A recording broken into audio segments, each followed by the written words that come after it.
Hello everyone, আজকে ভাবলাম একটু চিলি চিকেন রান্না করি, তাই জন্য ব্রোনলেস চিকেন বাজার থেকে কিনে নিয়ে এসেছিলাম।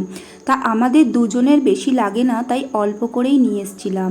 তা চিকেনটার মধ্যে প্রথমে ডিম, কর্নফ্লাওয়ার আর লেবু দিয়ে আর সামান্য পরিমাণ একটু নুন দিয়ে ভালো করে মাখিয়ে রেখেছিলাম 15 মিনিটের মতো। আর হ্যাঁ, আমি ম্যারিনেট করার সময় কিন্তু একদম সামান্য একটু লঙ্কার গুঁড়ো দিয়েছিলাম, কারণ ফ্রাই করার সময় 2-3 পিস আমার মেয়ের জন্য রাখতে হবে।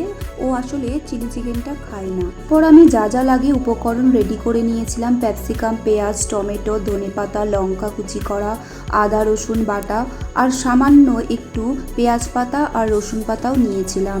তারপর চিকেনটাকে ভালো করে ফ্রাই করে নিয়ে রেখে দিয়েছিলাম। আর হ্যাঁ, আমি কিন্তু যেই তেলটার মধ্যে চিকেন ফ্রাই করেছিলাম তার মধ্যে পেঁয়াজ দিয়ে দিয়েছিলাম প্রথমে, তারপরে রসুন আর আদা বাটাটা দিয়ে ভালো করে একটু নেড়ে তারপর টমেটো আর ক্যাপসিকামটা দিয়েছিলাম। এগুলো হালকা করে ভেজে নিয়ে আমি টমেটো সস, লঙ্কার গুঁড়ো, সয়া সস আর চিলি সস দিয়ে ভালো করে নেড়ে নিয়ে হালকা পরিমাণ একটু জল দিয়েছিলাম, কারণ আমরা একটু গ্রেভি চেয়েছিলাম চিলি চিকেনটার মধ্যে।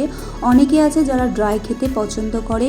ভিডিওটা ভালো লাগলেই অবশ্যই কিন্তু সাবস্ক্রাইব করে দিও আমার চ্যানেলটাকে, আর লাইক অবশ্যই দিতে ভুলো না কিন্তু তোমরা বন্ধুরা।